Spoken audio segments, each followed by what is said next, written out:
कि आप सब ठीक होंगे। आज का हमारा लेक्चर वेरिएबल डिक्लेरेशन के ऊपर है। वेरिएबल हम किस तरह डिक्लेयर करते हैं, उसकी एग्जांपल्स के साथ हम उसको समझेंगे। कल हमने पढ़ा था वेरिएबल होता क्या है और वेरिएबल बनाने के लिए उसको नेम देने के लिए क्या क्या रूल्स उसके हमें फॉलो करने पड़ते हैं। आज हमारा जो टॉपिक है वो डिक्लेयर करने पे है। वेरिएबल वेरिएबल को बनाते कैसे हैं, डिक्लेयर कैसे करते हैं, रैम के अंदर कैसे वो डिक्लेयर होता है और किस तरह वर्किंग करता है, हम किस तरह बढ़ रहे हैं अब। The process of specifying the variable name and it's type is called variable declaration. ऐसा प्रोसेस जिसके अंदर वेरिएबल नेम और उसकी टाइप, किस टाइप का वेरिएबल बनाना है आपको, ये बता रहे हैं। ऐसा प्रोसेस जिसमें ये दो चीज़ें बताएं हम, वेरिएबल नाम, उसका नाम क्या है और उसकी टाइप क्या है, किस तरह का डाटा, किस टाइप का डाटा उसके अंदर स्टोर होगा, इसे कहते हैं वेरिएबल डिक्लेयर करना। दो चीज़ें हैं, ये देख लेते हैं सिंटेक्स में। हमेशा डाटा टाइप मतलब टाइप ऑफ डाटा, किस तरह का डाटा है, मतलब उसमें पॉइंट वाला डाटा है, उसमें इंटीजर डाटा है, उसमें फ्लोट मतलब पॉइंट वाला डाटा है, या आपके पास करेक्टर डाटा है, और इस तरह की और बहुत सी डाटा टाइप्स हैं। जो सी डाटा, जिस तरह का डाटा उस वेरिएबल में आपको स्टोर करवाना है, वो डाटा टाइप का नाम बताना है और वेरिएबल का क्या नाम रखना है आपको, वो बताना है। जब हम ये दो चीज़ें बताते हैं तो हम वेरिएबल डिक्लेयर कर लेते हैं। A program can have as many variables as needed. एक प्रोग्राम में जितनी ज़रूरत होती है उतने वेरिएबल्स आप बना सकते हैं। C is a strongly typed language. C एक strongly typed language है। इससे क्या मतलब है? It means that all variables must be declared before they are used in the program. सी एक स्ट्रॉन्ग टाइप लैंग्वेज है। इससे मुराद ये है कि तमाम वेरिएबल्स आपको डिक्लेयर करना होंगे प्रोग्राम के अंदर, उससे यूज़ करने से पहले पहले। ऐसा नहीं है कि आप पहले उसको यूज़ कर रहे हैं बाद में उसको डिक्लेयर कर रहे हैं। पहले वेरिएबल बनेगा तभी तो उसका इस्तेमाल करेंगे ना प्रोग्राम में। तो सी स्ट्रॉन्गली टाइप लैंग्वेज ये है कि वो पहले यूज़ करने नहीं देती जब तक वो बना ही ना हो। तो आपको भी पता है कि जब तक कोई चीज़ बनी ना हो हम उसका इस्तेमाल कैसे कर सकते हैं। तो आपका वेरिएबल मस्ट बी डिक्लेयर, लाजम है कि वो डिक्लेयर हुआ हो। जब आपने प्रोग्राम के अंदर कहीं उसका इस्तेमाल करना है उससे पहले पहले वो डिक्लेयर लाजमी हुआ हो। A variable can be declared anywhere in the program before its use. A variable can be declared anywhere in the program. Variable को आप कहीं भी डिक्लेयर कर सकते हैं अपने प्रोग्राम के अंदर, लेकिन उसके इस्तेमाल करने से पहले पहले डिक्लेयर करना है। ठीक है। The variable declaration provide information to the compiler about the variable. Variable जब डिक्लेयर करते हैं तो क्या होता है, फिर इंफॉर्मेशन मिलती है कंपाइलर को वेरिएबल के बारे में। जब हम वेरिएबल डिक्लेयर करते हैं तो असल में हम कंपाइलर को इंफॉर्मेशन दे रहे होते हैं वेरिएबल के बारे में। Compiler use the declaration to determine how much memory is needed for each variable. ये बड़ी इंपॉर्टेंट बात है कि हम ये डेटा टाइप और वेरिएबल नेम क्यों बनाते हैं, क्यों डिक्लेयर करते हैं ये दोनों चीज़ें, ताकि हम कंपाइलर को बता सकें कि हमें इस वेरिएबल, ये जो इस नाम का वेरिएबल बना रहे हैं, हम इसको मेमोरी से मेमोरी में से कितनी जगह चाहिए। वो जगह जो है, वो स्पेस जो उसे मिलेगी वो डाटा टाइप पर मुश्तमिल होती है, डाटा टाइप पर डिपेंड कर रही होती है। दोबारा देखिए ये लाइन तो, the compiler uses the declaration to determine. आपका कंपाइलर जो है वो उस डिक्लेरेशन को, जो आपने वेरिएबल की डिक्लेरेशन की है, इससे डिटरमाइन करता है how much memory is needed, उसको कितनी ज़रूरत है, उस वेरिएबल को कितनी ज़रूरत है उसे रैम के अंदर, ईच वेरिएबल को। Different types of data require different amount of memory. अब मुख्तलिफ किस्म का डाटा है, डाटा टाइप जो है वो मुख्तलिफ किस्म की है। डेफिनेटली उनको रैम के अंदर मेमोरी भी मुख्तलिफ किस्म की चाहिए। मतलब एक स्मार्ट बंदा है कोई, तो उसे थोड़ी जगह चाहिए होती है, अगर वो थोड़ा हेल्दी है तो उसे ज़्यादा जगह चाहिए होती है। तो इसी तरह डाटा की मुख्तलिफ शक्लें हैं, कोई थोड़ी जगह लेता है, कोई थोड़ी स्पेस अमाउंट लेता है मेमोरी के अंदर, कोई ज़्यादा लेता है। तो required number of bytes allocate when a variable is declared.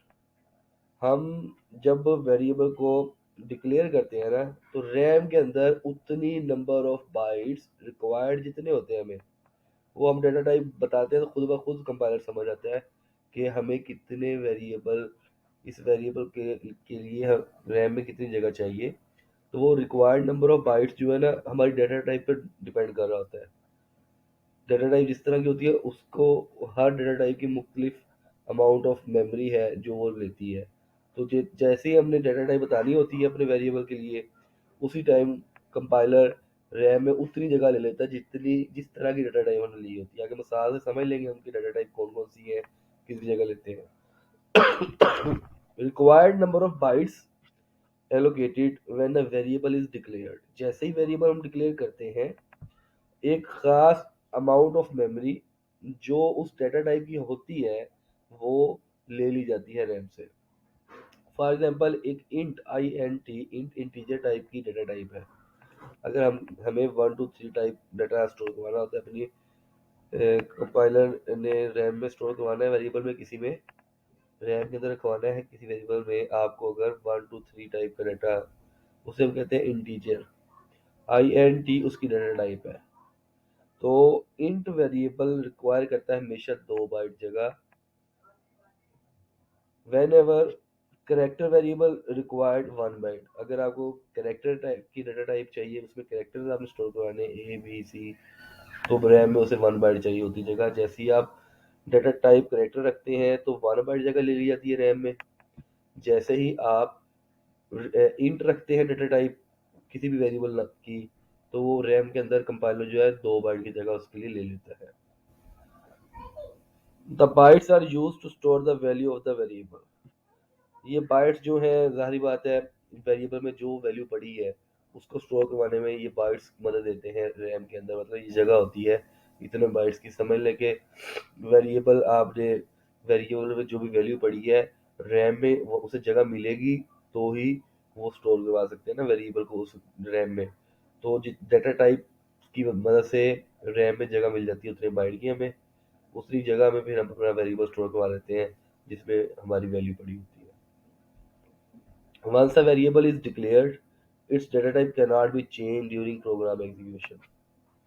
Important बात है ये, जब एक दफ़ा वेरिएबल डिक्लेयर कर लेते हैं हम, उसके बाद डाटा टाइप तब चेंज नहीं कर सकते जब प्रोग्राम एग्जीक्यूशन में होता है।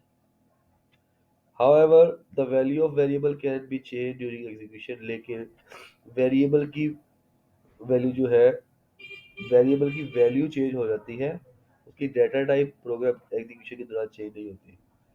हमने एक वेरिएबल इंट टाइप का रखा है, अगर हम कहें कि प्रोग्राम एग्जीक्यूशन के दौरान वो करेक्टर टाइप का हो जाए, ऐसा पॉसिबल नहीं है प्रोग्राम एग्जीक्यूशन के दौरान। लेकिन ऐसा ज़रूर है कि प्रोग्राम के उस वेरिएबल के अंदर, इन टाइप के वेरिएबल के अंदर वैल्यू पहले 10 पड़ी थी, उसी प्रोग्राम की एग्जीक्यूशन के दौरान ही वेरिएबल की वैल्यू जो है वो 15 हो जाए, तो variable can be change during execution. ये तो है बात, value of variable can be change.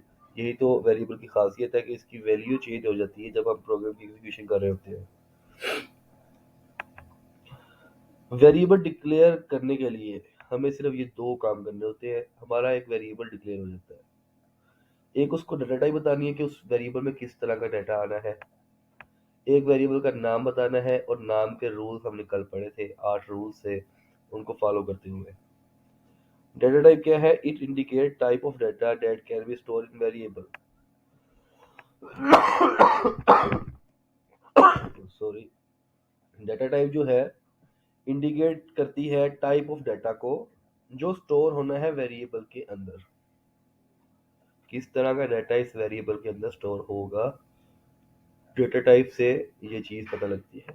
Variable नाम, मतलब वेरिएबल का नेम जो है वो मेमोरी लोकेशन में जाकर नेम वो वाली जगह ले लेता है। वेरिएबल जो बनना है ना मेमोरी में जाकर, जिस जगह पे वो वेरिएबल पड़ा होगा, उस जगह का नाम होगा हमारा वेरिएबल नेम।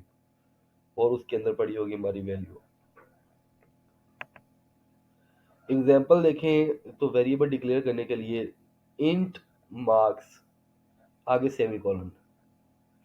मार्क्स इसमें वेरिएबल नेम है, ये वाला, और डेटा टाइप इसमें इंट है।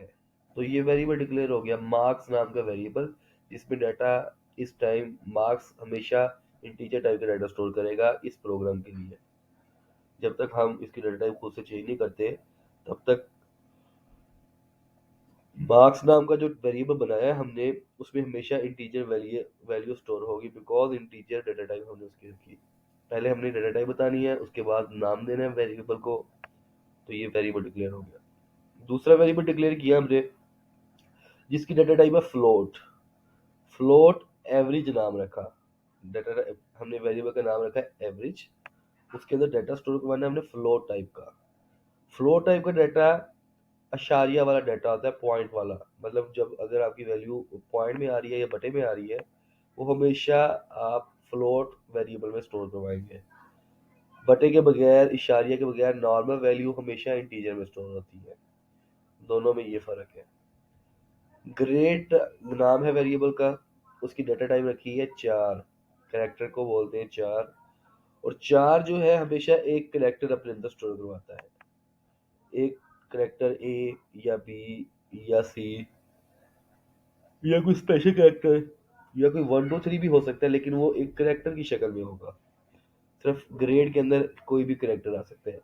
जैसे हम मार्क्स लेते हैं तो हमारे ग्रेड बनते हैं A grade, B grade, C grade, D grade. तो हमने जारी बात है ए बी सी से मेंशन करना है। तो ए बी सी जो कैरेक्टर है वो हमेशा 4 डाटा टाइप स्टोर करती है। तो उसके लिए हम 4 डाटा टाइप कैरेक्टर की डाटा टाइप स्टोर कर इधर यूज करते हैं। डबल सैलरी, सैलरी हमारा जो है एक वेरिएबल का नाम है, इसमें जो डबल है ये उसकी डाटा टाइप है। डबल डाटा टाइप बहुत ज्यादा बड़ी वैल्यू को स्टोर करवाने के लिए काम आती है।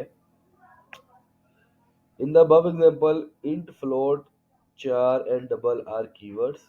ये तमाम कीवर्ड्स हैं और डाटा टाइप के नेम हैं। That indicate data types, the word marks, average, grade and salary are variable name. ये सारे एंड वाले ये वेरिएबल नेम्स थे।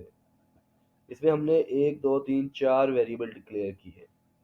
अभी हमने इनको वैल्यूज नहीं दी, सिर्फ हमने वेरिएबल बनाए। जैसे ही हम वेरिएबल डिक्लेयर करते हैं, आपका कंपाइलर रैम में फौरन उस नाम का वेरिएबल की जगह डाटा टाइप के मुताबिक जगह लेकर उसका नाम उधर स्टोर कर देता है। मतलब कि हमें जगह ले देता है रैम के अंदर फौरन, अभी वैल्यू हमने स्टोर करवाई है कि नहीं, हमें जगह मिल जाती है रैम में। Many variable of same data type can also be declared in a single line. Each variable name is separated by comma as follow. अगर आपका सेम डाटा टाइप के ज़्यादा वेरिएबल है तो आप एक भी लाइन में स्टोर करवा सकते हैं। ये दूसरा तरीका है वेरिएबल को डिक्लेयर करने का। एक तरीका हमारे पास ये है, लेकिन इसमें अलग अलग डाटा टाइप थी, इसलिए अलग अलग हमें बनाना पड़ा, डिक्लेयर करना पड़ा वेरिएबल। अगर आपकी सेम डाटा टाइप है इंट ही, 3 वेरिएबल्स की डाटा टाइप सेम है, मतलब तीनों में आपने सेम तरह का डाटा स्टोर करवाना है, तो आप इंट लिखकर उनका आगे नाम लिखो, कॉमा लगाएं, फिर नाम लिखें, फिर कॉमा लगाएं, फिर नाम लिखें। एंड में अगर आपने और नहीं लिखना तो फिर सेमीकोलन लगा दें। तो इस तरह आप एक लाइन में भी वेरिएबल डिक्लेयर कर सकते हैं। वेरिएबल इनिशियलाइजेशन क्या है? Variable initialization, process of assigning a value to a variable at the time of declaration. बड़ा इजी है, अगर आप वेरिएबल डिक्लेरेशन को समझ चुके हैं तो इनिशियलाइजेशन फौरन आपको समझ आ जाएगी। जब आपने वेरिएबल डिक्लेयर करते जब आप वेरिएबल डिक्लेयर करते हैं, variable at the time of declaration, आप असाइन करते हैं कि वैल्यू उस वेरिएबल को। मतलब इंट ए एक वेरिएबल लिया ना, तो उसको वैल्यू भी हमने उसी टाइम दे दी कि इंट ए को असाइन की 10 वैल्यू। तो उसे कहते हैं वेरिएबल को इनिशियलाइज भी कर दिया। डिक्लेयर करते हुए वैल्यू दे देना वेरिएबल को, डिक्लेयर करते हुए वैल्यू दे देना इज कॉल्ड वेरिएबल इनिशियलाइजेशन। मतलब वेरिएबल को हमने शुरू कर दिया है, स्टार्ट कर दिया। इनिशियलाइजेशन का मतलब होता है चालू कर देना। इक्वल साइन जो है इसके अंदर यूज करते हैं इनिशियलाइज अ वेरिएबल। ये इक्वल साइन इसमें बराबर के लिए यूज नहीं होता सी के अंदर, ये हमेशा असाइनमेंट ऑपरेटर कहलाता है। असाइन करने वाला ऑपरेटर मतलब आपकी राइट साइड में पड़ी वैल्यू लेफ्ट साइड के वेरिएबल को असाइन हो रही है, उसे दी जा रही है।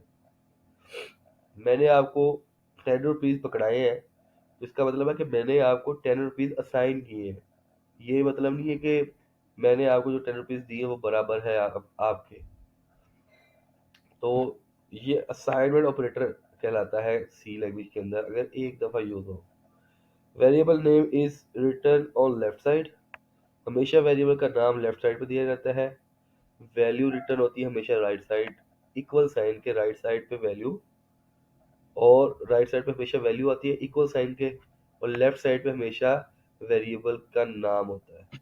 हम एग्जांपल से समझते हैं बात को थोड़ा सा।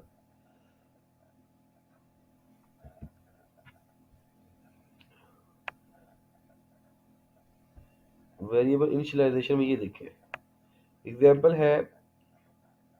वेरिएबल इनिशियलाइज कैसे करते हैं हम? Type of variable name, data type, variable का नाम, और उसको वैल्यू असाइन कर देना। पहले हमने डिक्लेरेशन में सिर्फ ये दो बातें की थी कि वेरिएबल का नाम और उसकी डेटा टाइप। अब उसको हमने वैल्यू भी असाइन कर दी। जब हमने उसको वैल्यू भी असाइन कर दी, उसी चीज को हम बोलते हैं वेरिएबल इनिशियलाइजेशन। यहाँ देखें इंट डाटा टाइप है, एन उस वेरिएबल का नेम है। अगर तो बात यहाँ तक रखते सिर्फ और सेमी कॉलन लगा देते इधर, तो वो था वेरिएबल डिक्लेयर करना। अगर वेरिएबल डिक्लेयर किया और साथ ही असाइनमेंट ऑपरेटर लगाकर वैल्यू असाइन कर दी गई उस वेरिएबल को, that is called variable initialization. The process of assigning value to a variable at the time of declaration. जैसे आप वेरिएबल डिक्लेयर बना रहे थे उसी वक्त आपने वैल्यू भी दे दी उसे, तो वेरिएबल इनिशियलाइज कर दिया, इसका मतलब ये है। आगे देखें एग्जांपल इसकी, इंट एक्स इंट टाइप का वेरिएबल है, मतलब इंट डाटा टाइप है, इंटीजर डाटा टाइप आएगी। देखें 100 इंटीजर वैल्यू है, 50 इंटीजर वैल्यू है, 75 इंटीजर वैल्यू वैल्यू है, इसलिए हमने डाटा टाइप भी उसकी इंट रखी है। और यहाँ एक्स और वाई दोनों इंटीजर टाइप के वेरिएबल है, सो हमने एक ही लाइन में ये दे दिया वेरिएबल, इसको डाटा टाइप एक ही टाइम में दे दिया, दोनों को एक ही लाइन में। यहाँ अशारिये वाली वैल्यू आ गई, पॉइंट वाली वैल्यू आ गई 50.73। तो ये हमेशा फ्लोट डाटा टाइप के अंदर स्टोर करवाए जाते हैं। तो फ्लोट डाटा टाइप देकर उसको नाम दिया हमने एवरेज, कोई भी नाम दे सकते हैं आप, एवरेज रखा यहाँ इसने एग्जांपल के तौर पे, और इसको अंदर वैल्यू स्टोर करवा दी ये। तो ये हमारी वेरिएबल विजुअलाइजेशन है, ये सारी एग्जांपल्स। यहाँ उसने ए डाटा टाइप मतलब करेक्टर डाटा टाइप था, तो उसने डाटा टाइप उसकी रखी के चार। चार डाटा टाइप का नाम, क्योंकि उसमें करेक्टर स्टोर करवा रहा है। हमेशा करेक्टर सिंगल कोड के अंदर आता है, आप अगर गौर कर रहे हो तो यहाँ सिंगल कोड नजर आ रहा होगा आपको। ये सिंगल कोड के अंदर हमेशा आपका एक करेक्टर स्टोर होता है। अगर आपने करेक्टर वैल्यू स्टोर करवानी है तो दोनों तरफ सिंगल कोड लगा के बीच में वो करेक्टर लिख देंगे, तो करेक्टर वेरिएबल के अंदर मतलब वो वैल्यू ये चार टाइप के वेरिएबल में स्टोर हो सकती है। ये था वेरिएबल इनिशियलाइजेशन के बारे में कॉन्सेप्ट। हम अभी वेरिएबल डिक्लेरेशन की बात कर रहे थे इससे पहले, तो उसमें हमने यही बात सिर्फ पढ़ी थी कि वेरिएबल का नाम और उसकी डाटा टाइप, लेंथ नेम है, इंट वेरिएबल की डाटा टाइप है, विड्थ नेम है, इंट टाइप की डाटा टाइप है।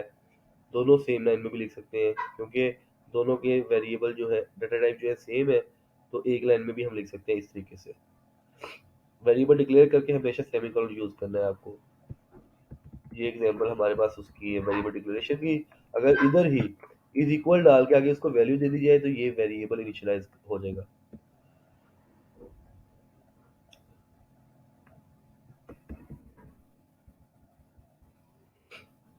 वेरिएबल इनिशियलाइजेशन के बारे में हम और देखते हैं क्या कहता है।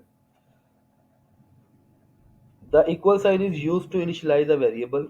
हमेशा इक्वल साइन जैसे ही लगा तो उससे पता लग जाएगा कंपाइलर को कि यहाँ वेरिएबल जो है वो इनिशियलाइज होने लगा है, क्योंकि हमेशा इक्वल साइंस के बाद राइट साइड पे वो वैल्यू आती है जो वेरिएबल में स्टोर करवानी होती है।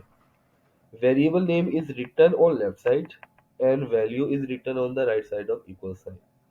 जब भी आपने वेरिएबल इनिशियलाइज करना है तो इक्वल साइन के जो राइट साइड पे पड़े होगी वैल्यू वो उसकी वैल्यू होगी, लेफ्ट साइड पे उसका नेम होगा वेरिएबल का और डाटा टाइप होगी। The compiler automatically allocates the required memory for variable when it is declared। जो कंपाइलर होता है वो ऑटोमेटिकली एलोकेट कर लेता है जितनी मेमोरी रिक्वायर्ड होती है उसको उस वेरिएबल के लिए जैसे ही डिक्लेयर किया जाता है वेरिएबल। मतलब इंट डेटा टाइप ए नाम का वेरिएबल है, इंट डेटा टाइप है, ए नाम का वेरिएबल है, तो आपके कंपाइलर को ऑटोमेटिकली 2 बाइट की जगह उसने रैम पे दिलवा देनी है आपको, बिकॉज उसे पता है इंट डेटा टाइप हमेशा 2 बाइट की जगह लेती है। इसमें ये जो प्रोग्रामर प्रोग्राम कर रहा है उसने अगर ए वेरिएबल को इंट डेटा टाइप दिया तो जाहिर बात है प्रोग्रामर को वो रैम के अंदर सिर्फ 2 बाइट की जगह लेकर देगा और उस वेरिएबल का नाम ए लिखवा देगा। इस लाइन का ये मतलब है कंपाइलर ऑटोमेटिकली एलोकेट करता है, जगह ले लेता है required memory for the variable when it is declare. जैसे ही वेरिएबल डिक्लेयर होता है रैम के अंदर उतनी रिक्वायर्ड मेमोरी ले ली जाती है उसके लिए। ठीक है। The memory location may already contain some data that is meaningless for the program। बात को समझिएगा थोड़ा सा। मेमोरी जो लोकेशन है रैम के अंदर पहले भी वेरिएबल बन रहे हैं, हम और भी बना रहे हैं, तो मेमोरी की लोकेशन में हो सकता है कि ऑलरेडी कोई डाटा पड़ा हो लेकिन हो वो मीनिंगलेस, प्रोग्राम के लिए मीनिंगलेस डाटा पहले भी पड़ा हो, मतलब बेसोध, जिसका कोई फायदा नहीं है, लेकिन वो पहले प्रोग्राम यूज हुए जहां प्रोग्राम रन किए हमने उनमें वो की वेरिएबल बना था और उसकी वैल्यू उधर रैम पे पड़ी है, लेकिन वो मीनिंगलेस पड़ी है। अभी अभी वो प्रोग्राम खत्म हो चुका है लेकिन वो वैल्यू अभी भी पड़ी है उधर। तो जब तक उस जगह पे और वैल्यू स्टोर नहीं होगी आगे वो पहली पड़ी रहेगी। तो इस तरह की वैल्यू को हम गार्बेज वैल्यू बोलते हैं। This meaningless data is known as garbage value. ये मीनिंगलेस डाटा जो है गार्बेज वैल्यू कहलाता है। ये थोड़ा सा पेज इधर से खराब है, इधर गार्बेज वैल्यू लिखा हुआ है। तो गार्बेज वैल्यू की ये डिफाइन बनती है यहाँ से। The memory location may already contain some data that is meaningless for the program।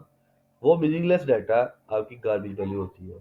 दोबारा बात को समझ लें, गार्बेज वैल्यू कौन सी वैल्यू होती है, मतलब मीनिंगलेस वैल्यू जो है वो गार्बेज वैल्यू होती है।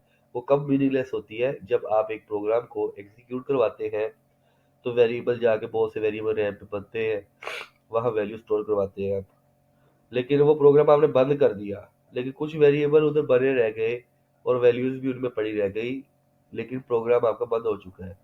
नेक्स्ट कोई प्रोग्राम आपने बनाया उसमें कोई वेरिएबल बनाए, वो वेरिएबल ने रैम में जाके जब जगह ली तो वहां पहले भी वही पुराने वेरिएबल पड़े थे जो पिछले प्रोग्राम में यूज हुए थे। अब वो जो डाटा है वो वैल्यू मीनिंगलेस है, उसे कहते हैं वो गार्बेज वैल्यू होती है। इसकी वजह से it may produce unexpected result in some computations. जब वो फिर अक्सर अक्सर लाजमी नहीं कि हर दफा हो, लेकिन अक्सर उन मीनिंगलेस डाटा की वजह से आपको रिजल्ट रॉन्ग भी, अनएक्सपेक्टेड रिजल्ट भी मिल सकते हैं क्योंकि वो पहले वैल्यूज भी उसके अंदर पड़ी होती हैं। तो हमें all variables should be initialize to avoid this problem. अगर हम सिर्फ वेरिएबल डिक्लेयर करते हैं उनको वैल्यू नहीं देते तो रैम में जाके वो वेरिएबल सिर्फ जगह लेता है, अंदर पहले ही पुरानी वैल्यू पड़ी होती है। अगर हमने इस गार्बेज वैल्यू से बचना है तो जब भी हम वेरिएबल डिक्लेयर करें उसी टाइम उसे इनिशियलाइज भी कर दें, वैल्यू भी दे दें उसे, ताकि जैसे ही रैम में जाके वो वेरिएबल बने उसी टाइम उस नई वैल्यू भी उसमें रख दें, बजाय कि पहली वैल्यू पड़ी रहे और न्यू वैल्यू आप दें ना। उसकी वजह से प्रॉब्लम अनएक्सपेक्टेड रिजल्ट की शक्ल में आते हैं।